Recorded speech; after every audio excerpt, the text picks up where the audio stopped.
जय श्री कृष्ण। प्रणाम भक्तजनों। आज हम दशा माता के 5वें दिन की कथा सुनेंगे। एक राजा की दो रानियां थी। राजा की प्यारी रानी को लक्ष्मी कहा जाता था और दूसरी रानी को रानी होने पर भी कुलक्ष्मी कहा जाता था।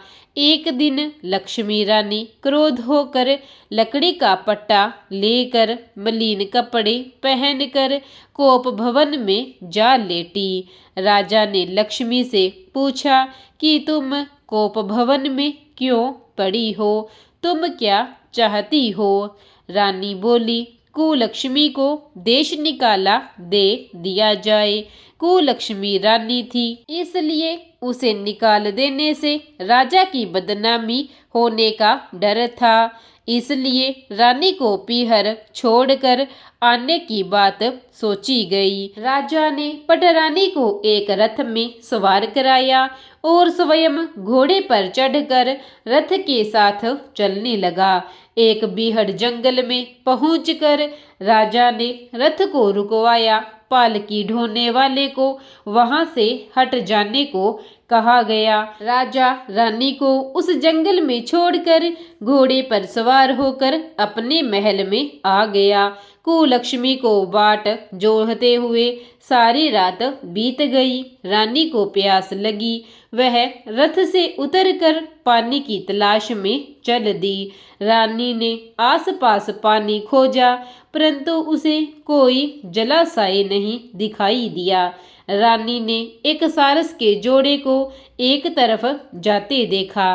रानी कुलक्ष्मी सारस के जोड़े के पीछे चल दी। चलते चलते वह एक नदी के किनारे पहुंच गई। रानी ने सोच आदि से निवृत्त होकर उसी नदी में स्नान किया और जल पीकर अपनी प्यास बुझाई। उस समय कुछ अन्य स्त्रियां भी स्नान कर रही थी। स्नान करने के बाद उन स्त्रियों ने दशा माता का डोरा लिया। उनके पास एक डोरा बच गया। उन्होंने रानी से डोरा लेने का अनुरोध किया। रानी डोरा लेकर अपने रथ में आकर बैठ गई। दशा माता ने रानी की परीक्षा लेने के लिए एक बुढ़िया का वेश धारण कर उसके रथ के पास आई। वह रानी से बोली कि बेटी, यहाँ बैठी क्या कर रही हो? रानी ने बुढ़िया से कहा, पहले तुम बताओ कि तुम कौन हो? बुढ़िया माई ने उत्तर दिया, मैं तुम्हारी मौसी हूँ। तब रानी उनके गले लगकर रोने लगी।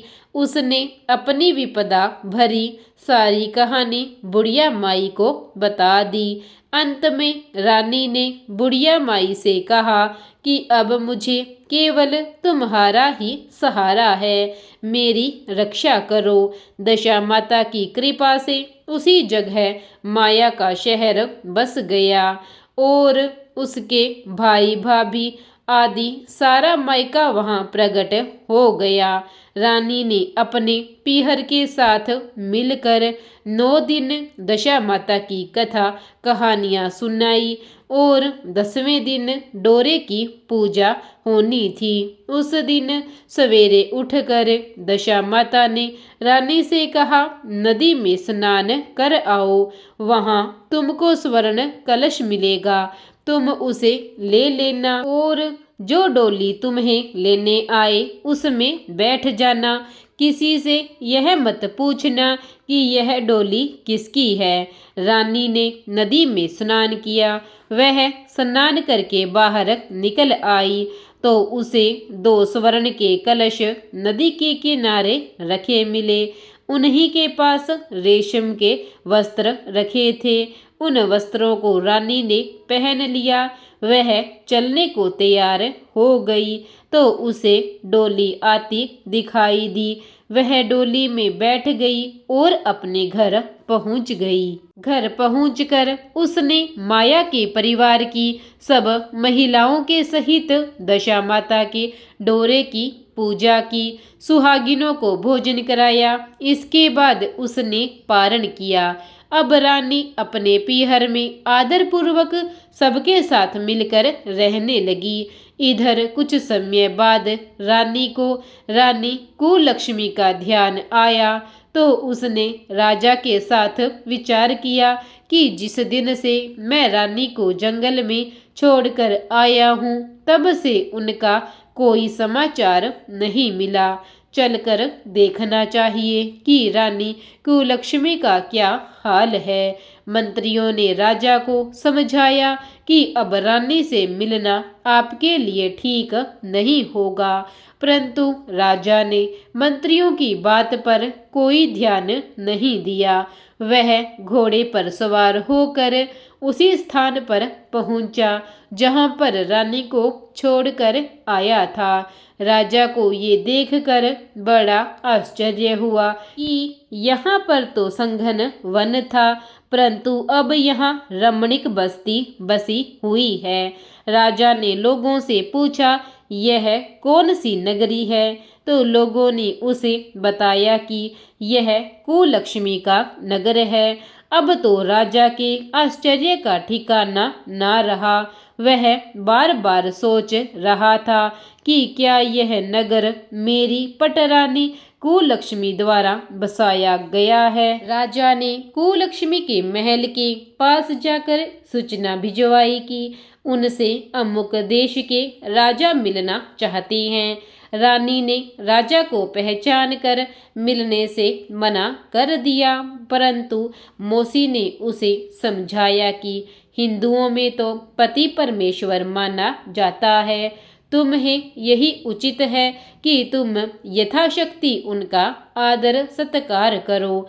मौसी के कहने पर रानी कुलक्ष्मी ने राजा को महल में बुलवाया। दोपहर को राजा को भोजन पर बुलाया गया। राजा के साथ नाई भी था। रानी राजा और नाई को भोजन कराने लगी। पहली बार रानी ने नाई की पत्तल पर भोजन परोसा, तो नाई ने रानी के पैर पर एक छींटा लगाया। रानी इस भेद को नहीं समझ सकी कि नाई ने उसके पैर पर रायते का छींटा क्यों मारा। रानी दूसरी बार पोशाक बदलकर फिर आई। राजा मन में सोचने लगा कि यहाँ तो बहुत सी रानियां हैं, सबकी शक्ल एक जैसी है, मैं अपनी रानी को कैसे पहचानूंगा। नाई के पास आकर राजा ने नाई से कहा, यहाँ तो कई रानियां हैं, मैं अपनी रानी को कैसे पहचानूं। नाई बड़ा चतुर था। वह बोला, रानी तो एक ही है, परंतु वह पोशाक बदल बदल कर हमारे सामने आ रही है। राजा ने नाई से पूछा, तुझे कैसे पता चला कि रानी एक ही है? तो नाई बोला कि मैंने उनके ऊपर रायते का छींटा मारा था। वह 3 बार कपड़े बदलकर हमारे सामने आई, परंतु वह छींटा उनके पैर पर 3 बार लगा था। अगले दिन रानी ने राजा को अपने महल में बुलवाया और राजा को अपनी मेज पर बिठाकर खाने के लिए पान का बीड़ा दिया। पान खाकर राजा पलंग पर लेट गया और रानी उसके पैर दबाने लगी। राजा ने रानी से अपने किए के लिए क्षमा मांगी और रानी को अपनी राजधानी में चलने को कहा। तो रानी ने इस पर कहा कि आप मुझे किस मुँह से चलने को कह रहे हो? आप तो मुझे जंगल में अकेला छोड़कर चले गए थे। आप तो दूसरी रानी के कहने पर मुझे और मेरा परित्याग कर चुके थे। यह तो मेरी मौसी का किया हुआ है, उसी के कारण यह सब वैभव मुझे प्राप्त हुआ है, वरना आप तो मेरा सर्वनाश कर चुके थे। राजा ने रानी को बहुत समझाया। तब रानी बोली कि मैं केवल एक शर्त पर आपके साथ चल सकती हूँ कि आप मेरी मौसी से वरदान मांगेंगे कि यह नगरी आपकी राजधानी के पास पहुँचा दे, जिससे जब मेरा मन चाहे आपके पास रहूं और जब जी चाहे तो मौसी के दिए महल में चली जाऊं। मेरी मौसी बड़ी दयालु है, संभव है कि वह हमारी बात मान जाए।